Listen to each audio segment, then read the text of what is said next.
بسم الله الرحمن الرحيم. يا أيها الذين آمنوا لا تتخذوا عدوي وعدوكم أولياء تلقون إليهم بالمودة وقد كفروا بما جاءكم من الحق يخرجون الرسول وإياكم أن تؤمنوا بالله ربكم إن كنتم خرجتم جهادا في سبيلي وابتغاء مرضاتي تسرون إليهم بالمودة وأنا أعلم بما أخفيتم وما أعلنتم ومن يفعله منكم فقد ضل سواء السبيل. إن يثقفوكم يكونوا لكم أعداء ويبسطوا إليكم أيديهم وألسنتهم بالسوء وودوا لو تكفرون. لن تنفعكم أرحامكم ولا أولادكم يوم القيامة يفصل بينكم والله بما تعملون بصير. قد كانت لكم أسوة حسنة في إبراهيم والذين معه إذ قالوا لقومهم إنا براء منكم ومما تعبدون من دون الله كفرنا بكم وبدا بيننا وبينكم العداوة والبغضاء أبدا حتى تؤمنوا بالله وحده إلا قول إبراهيم لأبيه لأستغفرن لك وما أملك لك من الله من شيء.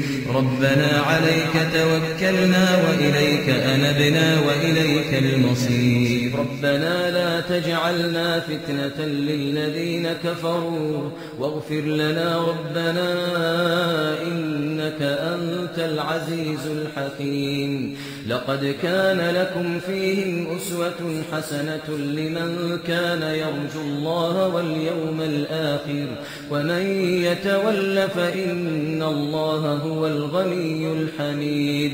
عسى الله أن يجعل بينكم وبين الذين عاديتم منهم مودة والله قدير والله غفور رحيم.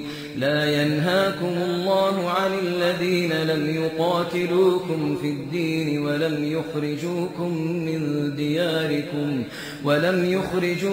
من دياركم أن تبروهم وتقسطوا إليهم إن الله يحب المقسطين. إنما ينهاكم الله عن الذين قاتلوكم في الدين وأخرجوكم من دياركم وظاهروا على إخراجكم أن تولوهم ومن يتولهم فأولئك هم الظالمون. يا أيها الذين آمنوا إذا جاءكم المؤمنات مهاجرات فامتحنوهن الله أعلم بإيمانهن فإن علمتموهن مؤمنات فلا ترجعوهن إلى الكفار لا هن حل لهم ولا هم يحلون لهن وآتوهم ما أنفقوا ولا جناح عليكم أن تنكحوهن إذا آتيتموهن أجورهن ولا تمسكوا بعصم الكوافر واسألوا ما أنفقتم وليسألوا ما أنفقوا ذلكم حكم الله يحكم بينكم والله عليم حكيم. وإن فاتكم شيء من أزواجكم إلى الكفار فعاقبتم فآتوا الذين ذهبت أزواجهم مثل ما أنفقوا واتقوا الله الذي أنتم به مؤمنون. يا أيها النبي إذا جاءك المؤمنات يبايعنك على ألا يشركن بالله شيئا ولا يسرقن ولا يزنين ولا يقتلن أولادهن ولا يأتين ببهتان يفترينه بين أيديهن وأرجلهن ولا يعصينك في معروف فبايعهن واستغفر لهن الله إن الله غفور رحيم. يا أيها الذين آمنوا لا تتولوا قوما غضب